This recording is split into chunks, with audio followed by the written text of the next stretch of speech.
I want you to think about something for a second. There are roughly 600,000 new boats and RVs sold in the United States every year. The industry adds somewhere between 25 and 30,000 new storage spots to accommodate them. Do that math. That gap doesn't close next year. It doesn't even close in 5 years. But here's the thing. The supply shortage is the smaller story. The bigger story is what most operators are doing wrong with the spots they already have. They're treating boat and RV storage like it's a 10 by 10 unit with a bigger door. Same rate logic, same tenant communication, same mindset. What they're missing is this. The boat in Bay 14 is not a vehicle. It's the boat someone's dad taught them to fish on when they were 12. The RV in the back corner is the vehicle a family loaded every summer for 15 years. These aren't belongings. They are memory-making machines. And the operators who understand that, who run their facility like the caretaker of something that actually matters to people, those operators have the lowest vacancy and the longest average tenancy in any storage class you can buy. And it's not just boat and RV.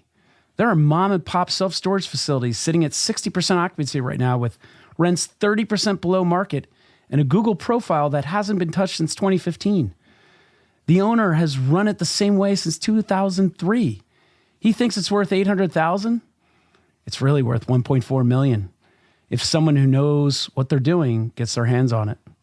That is the opportunity. And my guest today has been inside both.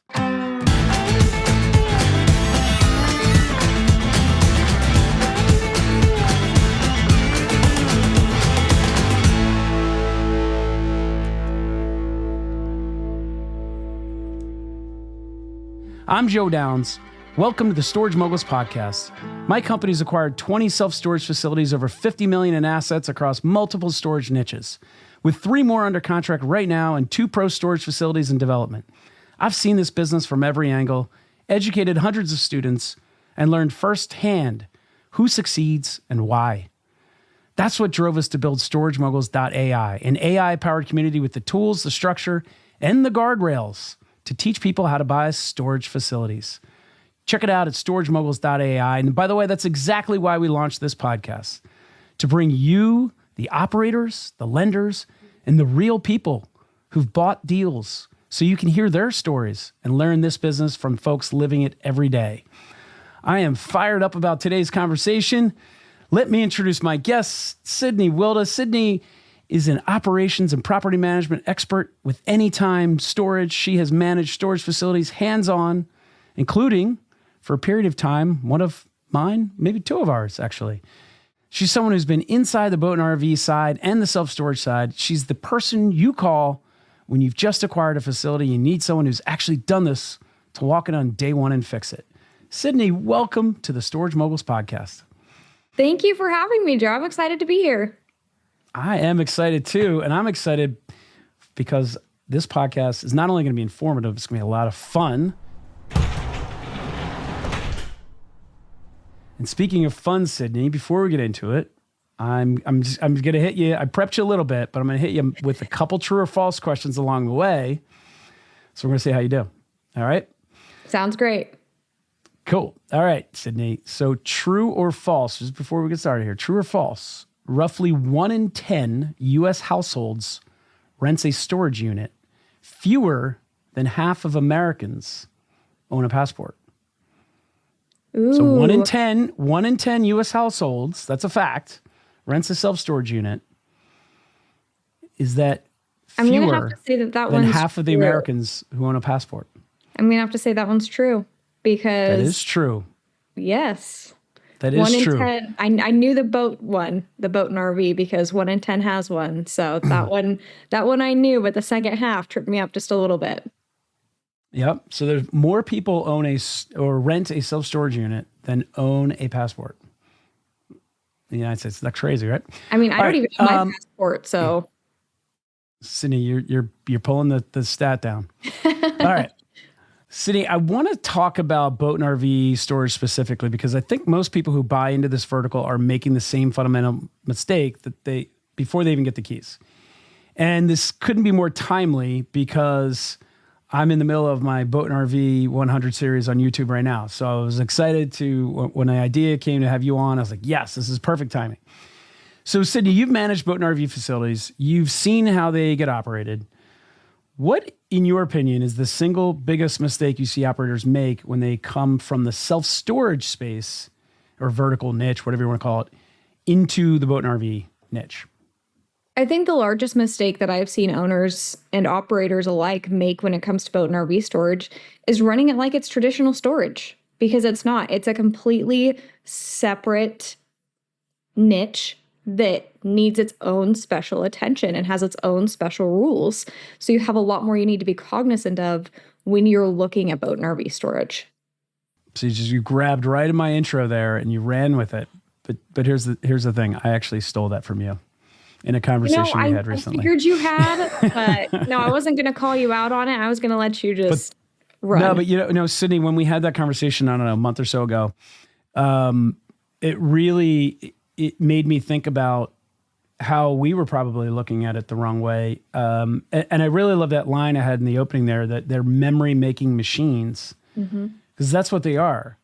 So I think the example you used in the conversation we have is, look, when the gate doesn't open on a Saturday morning, if you're there to get, your wife or spouse, whatever, sent you to the storage unit, with the honey-do list of go get this and do this, gate doesn't open. It's almost like, hey, guess what? Gate didn't open. You're all, where are my golf clubs? I'm going to play. Not when the gate doesn't open when you're there to get the boat or the RV. That's a completely different scenario. Walk our listener through what that difference is and why is it so immensely different? I think the thing that people forget about when they're looking at this is it's a vehicle. I mean, everyone expects to be able to go outside, jump in their vehicle, and drive away.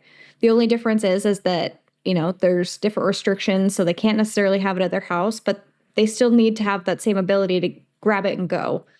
So when you look at boat and RV storage, having that access is extremely important.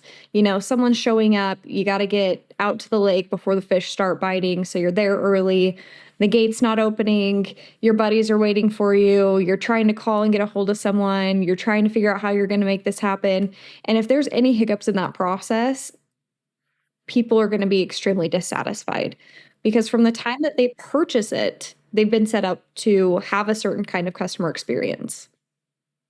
Yeah, and you're so right. In this story, I think you told me that just stuck with me was, you said something like, think about the grandfather, and I think I even said that in my opening, who's there to take the grandson, the 12-year-old, 10-year-old, out fishing for the first time. That's a big day, right? Kid got up early. He's excited to go with his grandfather. Maybe they hit the bait and tackle store for the excitement's building. And you get there and that gate doesn't open and it's completely deflated. Now a grandfather who's paid his bill on time, he's been a great customer, whatever. He's about to take his grandson on, again, a memory-making trip, and an operational failure is the difference between their memories and their frustration, their excitement build up and then total deflation. And these things can happen, right? But it's how you handle that. If what's funny is, as I said that, I'm thinking how you handle it, it's already too late. If you're thinking about how you handle it, it's how you needed to be prepared for that moment, because that moment's coming. It will happen. So how is your facility prepared for that moment? Your gate will fail, folks. How are you set up for when it does? And if you're thinking about it, oh yeah, I should probably put a protocol in place to handle it. It's too late. That protocol needs to be on the gate. If this gate doesn't open, you call this number and we will have someone there in X amount of time, or we will do this, or we will do that, or we will tell you where the key is under the hidden rock or something, whatever it is. Because the difference between me not getting my boxes out or moving a couch that day, which could be important, by the way. I'm not completely undermining it. Maybe that's the weekend you got to move the couch. But it's a completely different feeling being on the outside of that gate, between having to do something I don't want to do and not being able to do something I really want to do. And when you highlighted that for me, it really just stuck with me. Like, wow, there is a distinct difference between managing a boat and RV facility and managing a self-storage facility. On the surface, they look the same. But in terms of how they're used, how they make people feel, which who would think we'd be talking about feelings with self-storage and boat and RV storage? And, we kind of joke around, they're just metal boxes, right? And here we are talking about feelings, but it's so important. Sydnie, in your travels, can you think of an example where you had an issue and at a boat and RV facility? It could be one of ours even. I know you guys manage a lot. In that specific instance, there's a couple times where it's been like, hey, I'm here. I'm the gate's not opening, whatever it may be. So, and they've called us and it's, after hours or before hours or whatever. And so they're trying to get a hold of someone. And we've had people leave Google reviews. We've had the strangest things happen when those systems aren't in place. And that was one of the first real big lessons that I think we learned when it came to access for the facility and trying to make sure everyone had it, because we weren't perfect right out the gate. There was still a lot we had to learn. We knew that there were some very distinct differences, but we didn't necessarily understand how that needed to be approached yet. And so you learned from those experiences. Yeah. It sounds like you learned from those experiences. You mentioned Google review a second ago. Talk to me about that. Why did you say that? So we had at one of our facilities, a gentleman called in and he was really actively trying to access the facility. The gate wasn't working. It was right after a transition. They got through to our call center and they just were not impressed with the customer service experience that they had had. And so they left us a Google review, and it was more so offensive to the call center than it was to us, because they were just like, oh, this person didn't understand me. So you have to think of that side of it too, and making sure that you have people in place that speak the same language as these owners, because it's not the same as self-storage. They have to understand going to the lake, what does that entail? Going camping, what does that entail? The long days, if someone doesn't have that background knowledge and understand it, you're not meeting the customer where they're at. You're expecting them to come to you, and you cannot have that. Here's what I just heard. That Google review hurt you twice. First of all, please tell me that wasn't one of our facilities. But secondly, actually don't. I don't want to know. But secondly, here's why I say that. It hurt you twice because, one, the gate didn't open, or that's what you said, the gate wasn't opening. And two, the plans that you did have in place, and I realize this is just after transition. I'm not beating you guys up. This is how we learn. This is where these stories come from. And that's what I want everyone to know. These aren't made up. These are real life examples. We're people too. We're students of the game. We're all learning. Everyone I bring on here is still learning and perfecting. And you know what they say about mastery. It's not a destination. It's a journey. And we're always on it. But what I heard was that Google review hurt you twice, because the gate didn't open and the call center wasn't sufficient. So again, I'm not beating you guys up. I think you just said it was right after transition. But by the way, folks, for anyone who owns a self-storage or a boat and RV facility, after transition is your critical time. That's your tenant retention area. That's the tenant retention zone. And things will go wrong. They always go wrong. That's part of business. It's how you handle them, or it's how you prepare to handle them. It's how you treat the customer. In those moments, that affects your retention. And retention is not a direct NOI, or there's no direct ROI on it, but there's a really significant indirect ROI in retention, because if you lose customers, now you might have to play a rate game. Occupancy growth leads to rate growth. So it's a lot harder. It's a lot easier, I'll say it that way, to keep a customer than it is to get a new one. And it costs money to get a new one. So right after transition is a very critical time period. And it sounds like in this case, what was set up wasn't adequate. It wasn't good enough for what you were doing in that moment. And that's I think a critical, whether you're looking to get into this game, this business, or whether you're already in it. I want you to remember these moments, this particular moment in the podcast, because it's critical. Sydnie, talk to me about pricing for boat and RVs.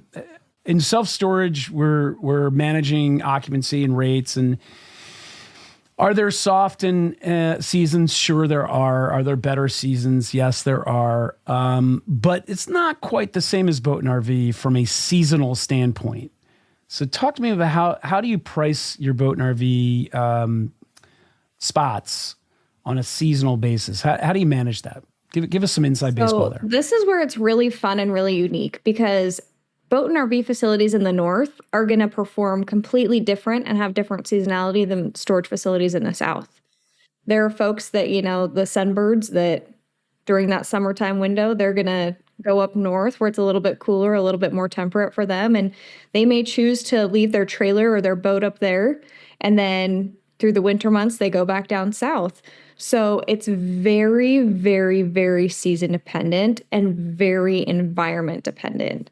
We have a couple of facilities that are in those more northern climates around the Great Lakes, and they have a completely different lease up than you would expect. Those ones typically lease up more in the fall, while our southern facilities, they see a higher spring peak, along with most traditional self-storage, but it still hits at a different time because folks are kind of hitting that around the end of February, and then by the end of May, right after Memorial Day, everything's done. Like that is your leasing season for some of those facilities. So you still have you have your seasonality, and then you have your geographical seasonality. So the seasons shift depending on where we are in the United States is what I'm hearing. So folks, like I've been saying on the Boat and RV 100, the Storage 100, we'll talk to we're blue in the face at storagemongols.ai. This is not a hard business, but there is a learning curve. It's not hard. It's not difficult to learn, but you do need to learn. And this is why we're doing what we're doing with this podcast, bringing on pros like Sydnie. So folks, there's a reason the operators who figure out the boat and RV difference have the lowest vacancy in storage. It's not the vehicles they're managing, it's the relationship, and that's the whole business. All right, Sydnie, you ready for another one? Give it to me. The self-storage industry generates more annual revenue than the entire Hollywood box office. True or false? The self-storage industry generates more annual revenue than the entire Hollywood box office. I would guess that one's pretty true, too. It wouldn't surprise me if it was true. You are 2 for 2. It is true. The storage industry the self-storage or storage in general does over $40 billion a year. The entire U.S. box office in a good year is worth, would you like to guess? There's a little bonus here. 27-ish. 10 to 12 billion a year. Really? Yeah. See, It's good to be in storage, folks. Forget Hollywood. Great time to be in storage. All right. I want to talk about the mom and pop opportunity, because there's a version of this that people think is risky and a version that's actually a business plan, frankly, hiding in plain sight. So, Sydnie, when you walk into an underperforming facility, what do you actually see? Give me the picture. When you walk into an underperforming facility, there's going to be things that automatically stick out to you. The first one that comes to mind for me is going to be the rates. The second is going to be facility condition. And I would say the third is probably going to be the tenant experience overall and how dated that experience can be. Give me some examples of that. So, it's mom and pop. So maybe they don't have a website, so people have to come in or they have to call to try to reserve, and then they still have to set an appointment to meet someone in the office, or they go online and it's not a user-friendly interface, so they can't rent a unit in less than, 5-10 minutes. It's taking, 15, 20 because there's different questions being asked and different things that have to be filled in, and they've made it all mandatory because this is how it's been set up.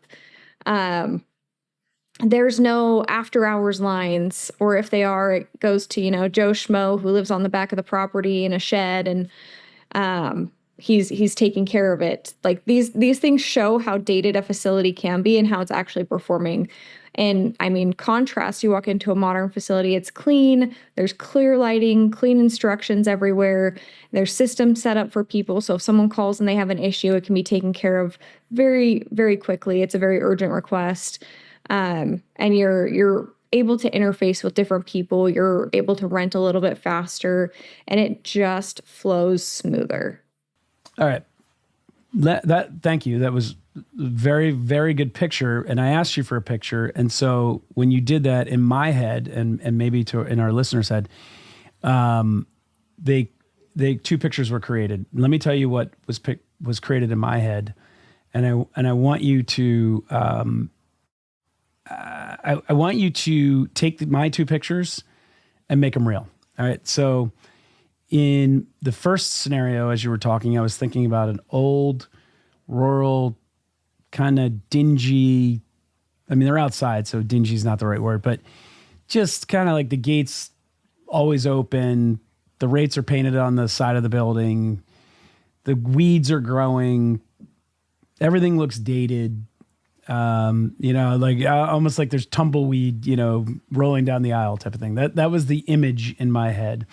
And then you said a modern facility. And when you said modern, my brain went to like a brand new 4-story public, urban setting or suburban setting, public, CubeSmart, Extra Space, whatever, take your pick.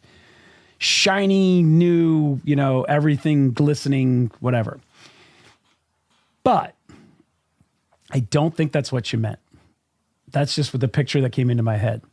So take me through, or here's what I want you to bridge. Bridge those two, but remember the task at hand that I gave you was when you walk into an old underperforming facility, what do you see? And you told us that. How do you make it modern? Because we're not knocking it down and building a 4-story building. I know that you can take that old facility and make it operate like a modern one. So what are some of the things you do with the, the old facility to make it operate and feel and look like a new facility? So when you're walking into that older facility that I kind of painted that picture for, the things that you can do right off the bat, which should scream for everyone, this is an amazing opportunity, is it's signage, it's paint, maybe it's repairing the gate, maybe it's upgrading the gate if it's standing open. It's making sure that the people on site are, if you have someone on site, they're well kept, they're nice, they're polite, they're friendly, they can easily address anything there. So they're very capable people that are on site. If you have an office, you walk in and, you're greeted and someone is there and they're actively working on the facility in some way, whether they're, responding to tenants via whatever facility software management system they have, or they're getting ready to go outside to do some facility maintenance. They're taking care of a door repair. They're very active on the property and they're making a difference. It's not something that's just being done passively, it's actively being managed. So maybe they're sitting there and they're doing tenant rent increases for existing tenants. Maybe they're sitting there and they're working on how to inform tenants about, something coming up on property. There's active communication going both ways, and it's just a completely different experience than something passively being done and, everything kind of being deferred for later. Love it. In our experience, Sydnie, when we take over an old mom and pop, and by the way, everything you described in that first picture is exactly what we're looking for. Like that's the value add. That's what we want to find. Those aren't problems. Those are opportunities because we know how to fix them. And typically, what we see, the low hanging fruit is the Google business profile. Like you said, they haven't raised rates in years. They're doing a terrible job with their delinquency, if they're even trying. They don't have an auction process. They're not charging tenant insurance. Can you touch on each one of those, what you do and why they're so important? Well, I think the big one that you just mentioned is that tenant protection, because having that in place is not only a benefit to the owner of a facility, it's a benefit to the tenant themselves. Whether they have insurance that covers their storage unit or not, that allows that if anything should happen, because anything can happen, and any operator who says that something can't happen on their property, so it's not necessary, is kidding themselves, because I have seen crazy things happen at storage facilities that you would never have anticipated. So tenant protection is a benefit for the tenant and extremely important, not only to boost the NOI of your facility, but to really make sure that you're giving a tenant a positive experience. Because if you are able to get that to them, then they understand that you can help them. They understand that you do have their best interest at heart. You're giving best tips on how to store your items. You're actively engaging with them in a different way. So the bad Google profile, the below market rents, the delinquency, the missed insurance revenue, none of that is a problem with the asset. It's a management problem, and management problems are the most valuable kind because they're fixable. And that's what you guys do, right? That's what we're looking to do when we buy facilities. So, folks, everything we're talking about here sounds like a problem, but it's just an opportunity. And I love that too. When you see problem, you should really see opportunity. And that's what we teach people and coach people and mentor people to do and see. So love that. All right, Sydnie. Yes. True or false? There are more self-storage facilities in the United States than McDonald's, Subway, and Starbucks combined. That one I'm going to have to say false on, because I know that there's somewhere around 52,000. Is this where I finally get off track here and it was true? I mean, it was set up for you to just agree and say true. I thought it was easy. Sydnie, it's not even close. There are between 52 and 68,000, which is a huge range. Really depends on the publication you read. I've always said 55 to 60,000 is where I've found most publications say. Storage facilities in the United States. McDonald's, 13,800. Subway, 20,000. Starbucks, 16,800. So it's total 50,600. So if my math is, if my sources are correct, 55 to 60, storage wins every time. Besides, who would want to own those franchises? Terrible. All right. Not when storage is at play. Exactly. All right.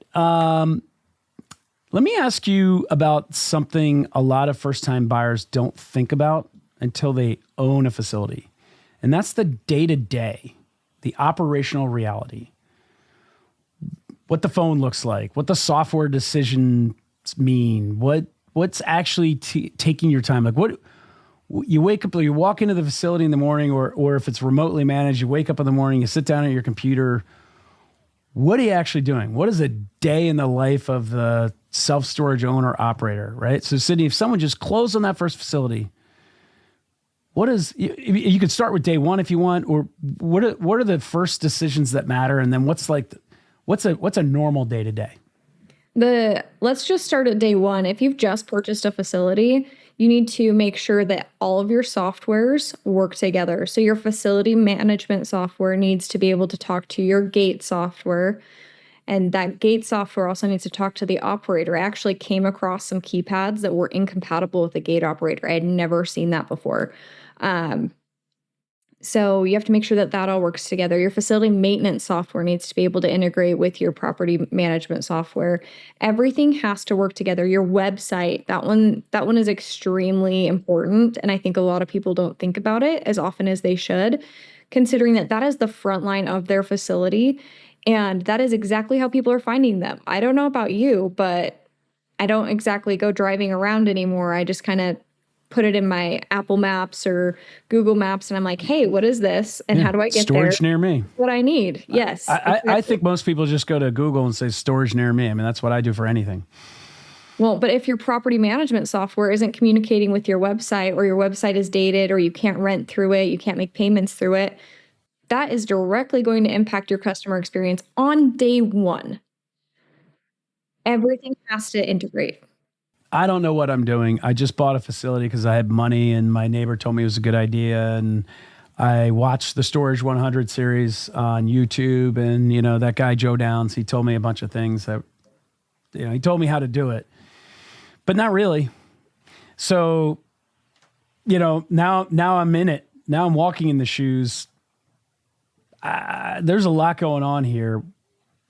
If you're someone that really should be planning this before you close, but if you're someone that's planning to close on your first facility, how do I get help with this? You and I both know there's a lot more than what you just said needs to happen on day one. Yes. And I'm without taking 2 hours because we don't have that long on a podcast.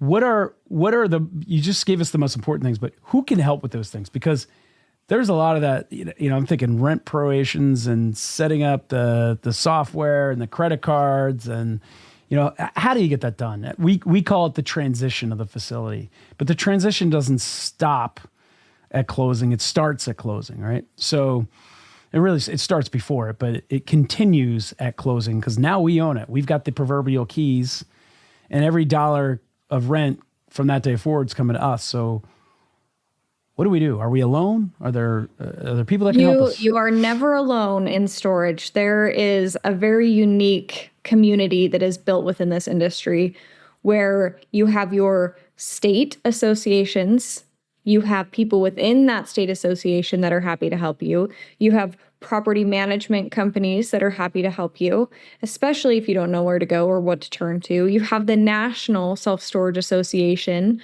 that has given so many resources. And not only that, but you have the people that are actively helping you along the way with this. You have your attorney if you're struggling with anything to do with the lease. You have your realtor who can help make introductions to other owners in the area so you can have that community built up from the back. You are not alone in storage. I have not met one single owner who's thought that they were doing it by themselves and that was the best way to do it because you have a community backing you. Yeah, I'm trying to think, thank you for that. I'm trying to think of, how do you even decide what management software to use? If you don't, your first time, and I've never done this before, I'm buying a facility. How do I know which one? What are my options? And how do I know how to pick the right one? So this is where it gets unique because this is a lot of, it depends. Because a 200-unit facility is going to have different needs than a 400-unit facility or an 800-unit facility or a 1,000-unit facility. So knowing what you're walking into is extremely important. So the first thing you're going to want to ask is what is already in place, what's broken or what's working with what's in place. And that's going to help guide your decision forward. Do you want to have a more customized website, or do you want the one that just comes with your property management software? Do you want integration so that way you don't have to think about the daily pricing, so you can put something in place that does revenue management for you, and you go in, you set your limitations on what you want to do, and you let that run everything on the back end? What tools you will need for your facility are going to be based off of the market that it's in and what currently exists versus what doesn't and what you're trying to accomplish with the facility. I feel like I need to know, is there someone that can help me with it? That's me. How do I even... I will happily guide you along the way. I'm thinking I'm trying to put myself in the shoes of a first timer, of someone who's, look, the self-serving answer is you should go to storagemoguls.ai and, we'll take care of you with all the information. But assuming you're too good for that and you want to do it on your own, and I truly want to put this information out there for everybody, where do I even start? How do I even know if I need a property manager? Because I think a lot of these questions would be answered by my property manager, right? If I hired your company, Anytime Storage, I'm sure I would get all of this information, right? And I would get advice to software and what to do. How do I even know if I need to hire you? I think that if you step into a facility and you don't know where to start, and you don't know what you're doing and you need it to be successful, you look at a property management company, someone with a long track record of success with the type of property that you're in, knowing that they're going to go in and they're going to implement the exact same systems that work for every facility and keep everything running smoothly because they have everything standardized. If you don't want your facility to succeed, you're going to keep trying and failing different things because, yes, you may be trying to learn, but the right property management company will also guide you and help teach you along the way the things you don't know. So that way you understand the why behind the things going on. Every answer just leads to another question, Sydnie. So I'm going to keep going here. Oh, no. Thank you. That's great. How do I know who the right property management company is? You got to talk with them. What are not one what are size some fits all. questions? Right. Well, there's a number of them out there. We've used different ones, so I'm very familiar with at least most of the industry. And then you've got some smaller, one-off. They're companies, I guess, but they're really more.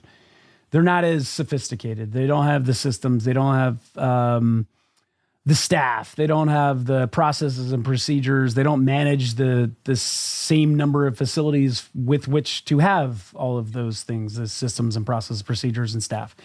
So how do I know that they're not the right fit? But maybe they cost less, right?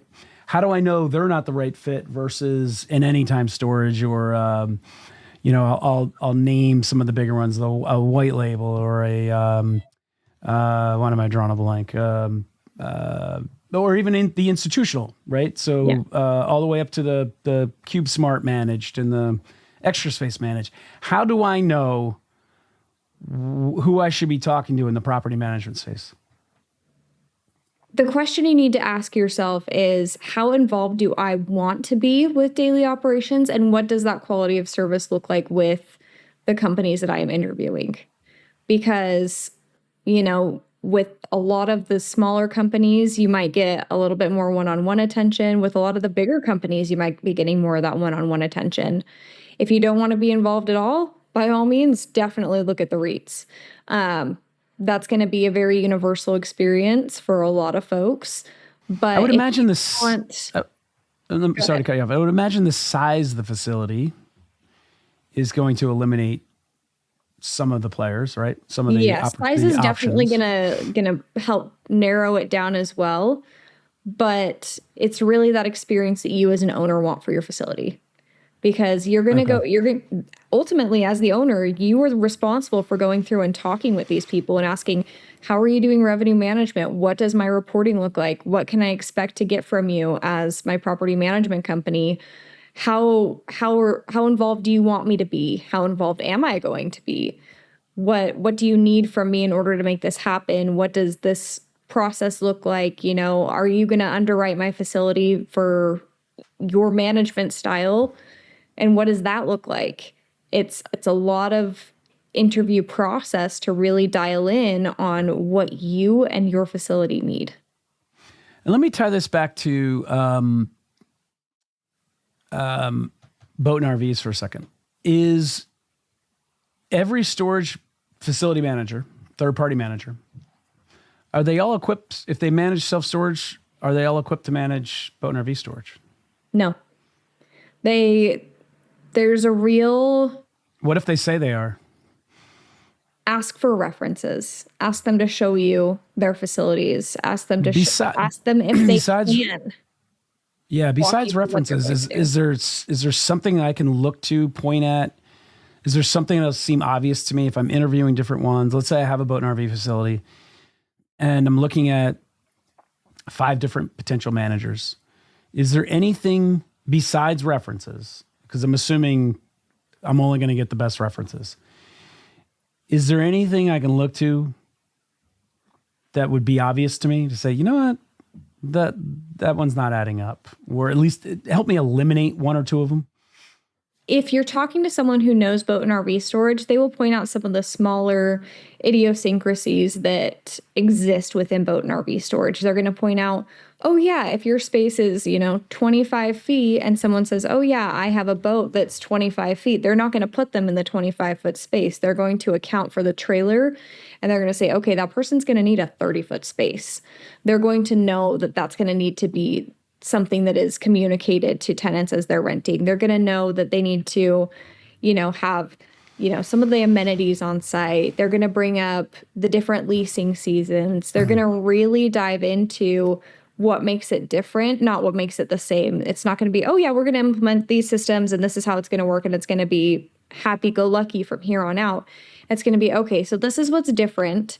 And these are things that you as the owner also need to be aware of with existing customer rate increases, with how the property is run, with maintenance. These are things that have to be done. Is everything numbered? They're going to really get into the nitty gritty of things that matter when you're storing a boat and RV. So you're going to see it in the details of their proposal. So and I agree with that. Even things like how they plan to market. If we're going to market to fifth wheel, scenarios or 40-foot RVs. Well, okay, but we don't even have 30 feet or 40 feet between the road and the keypad. So how they turn it in here? Or our drive aisles are only 40 feet. So how's a fifth wheel backing in? So you can see it in the marketing plan as I think part of it as well is so folks get your proposals. And the devil's in the details with everything. And in this case, I think you'll spot the differences in the details. Do they really understand boat and RV? And I think that's cool. And I thank you, or critical. Thanks for bringing that up. Sydnie, what's the one thing that looks, this is not your true and false, by the way. This is not a layup for you. What's the one thing that looks most complicated before you own a facility that turns out to be a nothing burger once you own it? I think for that one, it's going to be tracking down vendors for different things. Because when you're looking at a storage facility, there are so many different moving parts and maintenance items that appear like, this is so crazy. How do I do this? How do I manage this? Who do I need to talk to? But really, once you get into it, it's you find a reliable door person, you find a reliable gate company, reliable landscapers, cleaning company if you need it. You have those people and you build out a base. And that is, after that base has been built out, you're good. It's not always going to be, running around like a chicken with your head cut off because something happened day one at purchase and you didn't have someone lined up. You find someone reliable, you find someone you trust, and you put them into place. I think we just got a window into who you are or your Colby, if you're familiar with the Colby Index. I think I know what your Colby is now. That's interesting. That would not have been my fear on my first one. In fact, I can remember my first concern was, how do you raise rents on people? Like, it just didn't feel good to be raising rents. But it turns out it's almost just programmatic if you do it the right way. But that was one of my big fears is, I don't know if I could raise rent on people, which is weird. I don't know why, because I've owned, single family rentals and we raise rent. But going back to, I remember my first my first rate increases that I implemented back when I was just a little store manager. And it was like, okay, you want me to send these notices to these people. And back then it had to be sent via mail. It couldn't be in an email. So it was printing out letters. What if they call? Stamps on them. And I was like, okay, well, yeah, what if they call me? What if they need more background information? What if they don't want to do it? What if they do move out? And granted, that wasn't really a concern. The facility was stabilized. It was 93% occupancy. Like, we were doing very well at that facility and that property. But it was like, wait a second. You want me to do this and tell people they're going to pay, $5, $10, $15 more than they're currently paying? And the one, what if they move out, was a concern too. But you do the math. It's just if you're doing it in the right market, in the rate cycle as well, you do the math, maybe you lose 3%, which I'm not, not a huge fan of losing customers. We already talked about that. The retention's important, but $10 across, let's say take 100 units, $10 across 90 versus losing 3. It's pretty simple math. The maths there. But again, you got to have the right circumstances, the right market situation, the right demand, et cetera. So folks, the operational reality is almost always less complicated than people imagine it. And the systems are learnable. The software runs the systems, and the phone, which most people forget about, is still how most of your customers find you. So, well, and if you've done research and you're joining the associations and everything, all of that is so freely available. Like any question you could possibly ask next to the really weird situations has probably already been answered. Don't forget about storagemoguls.ai, Sydnie, because all those answers storagemoguls.ai. Well. Shameless plug opportunity, but I had to take it. Sydnie, the average storage tenant rents their unit for about 3 months. True or false? False. I think the average is a little bit further out than that, if I recall correctly. You are correct. Would you like to hazard a guess? If I remember right, and I'm fairly close, I believe it's somewhere between 9 and 12 months. I'm going to give it to you. The reality is 12 to 14 months on average. People move in, they never leave. It's not quite the Roach Motel, but it's like the Roach Motel. You got to give these easy layups. With no roaches. No roaches at the Roach Motel. All right. Sydnie, last question. And I want you to actually think about this before you answer. There's a book called Be Your Future Self Now. Have you ever read it?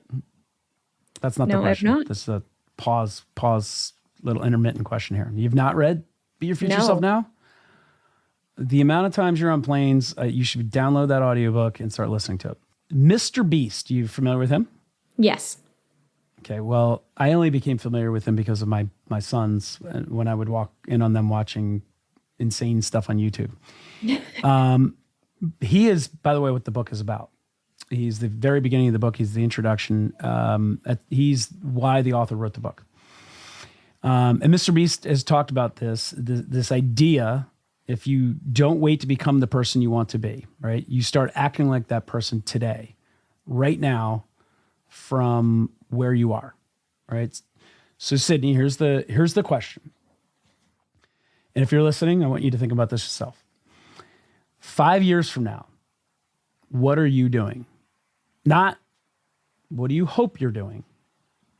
What are you doing? Where are you? If you have a portfolio, what does it look like? What does your life look like? And what are you doing right now today to make sure that's actually where you end up? That's the whole concept of Be Your Future Self Now. You determine 5 years from now, and this is what Mr. Beast did. I'm not going to spoil it for you, but he's a YouTuber, so you can probably imagine what he did. And what he did was really, really amazing. And he was 17 years old when he did it. He's the most followed person on earth, and he's about 28 years old right now. So Sydnie, listener, where are you? Not what do you want, not what do you hope. Where are you? Who are you 5 years from now? And what are you doing right now today to make sure 5 years from now when we have this conversation, I can point back to this podcast and say, look, you did it. For me, 5 years from today, I own probably 2-3 facilities at that point. I'm sitting on a couple of different state boards for self-storage associations, continuing to educate, continuing to help other owners grow their portfolios, and probably working towards being on the National Self-Storage Association board. That's a very long-term goal for me and something I'm very passionate about in 5 years. It's 5 years, Sydney. You just said it. It's 5 years. You got to make it happen. Absolutely. I love that answer. I absolutely love that answer. Now, what you just did publicly was what Cortez did. He burned the ships. It's what Mr. Beast did. All right. You now have to become your future self. So you are going to do it.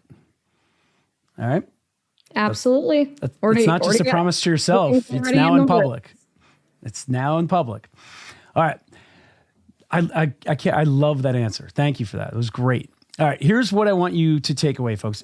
Whether it's a boat and RV facility with 200 bays and a waiting list, or a mom and pop self-storage facility running at 60% with rents that haven't moved in 4 years, the opportunity is the same. It's the gap between what it is and what it should be. The gap is real, it's measurable, and it's yours if you know what to look for. And that's what we're going to cover here every week. Self-storage, boat and RVs, pro storage, industrial outdoor storage, truck parking, small bay flex, light industrial, all of it. We'll have guests. We'll have folks who just bought deals on or now owner operators talking about their deals, lenders, the full picture straight from the people doing it. So if you're not already at storagemoguls.ai, go there, register. It doesn't cost anything. Storage 100 is 106 episodes. It's completely free. No credit card. It's on YouTube. There's no trial period. Just start. Start becoming your future self now. If you are like Sydney, saying to yourself, 5 years from now, I'm going to own 2 to 3. I'm going to challenge her to do it in 3 years, maybe even less. But she's got the 5-year goal, and it doesn't matter. And that's the point. The fact that you'll start now to make sure you hit that 5-year, I don't want to give away too much of this book, but I promise you it'll happen sooner.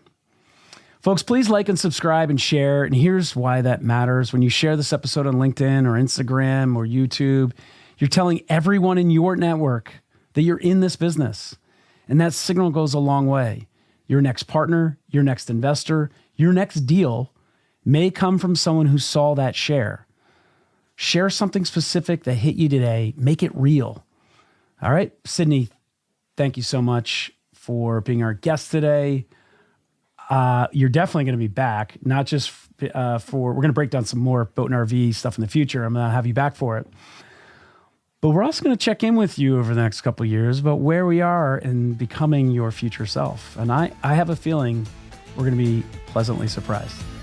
I'm Joe Downs with the Storage Moguls Podcast. Thanks for listening. We'll see you next week.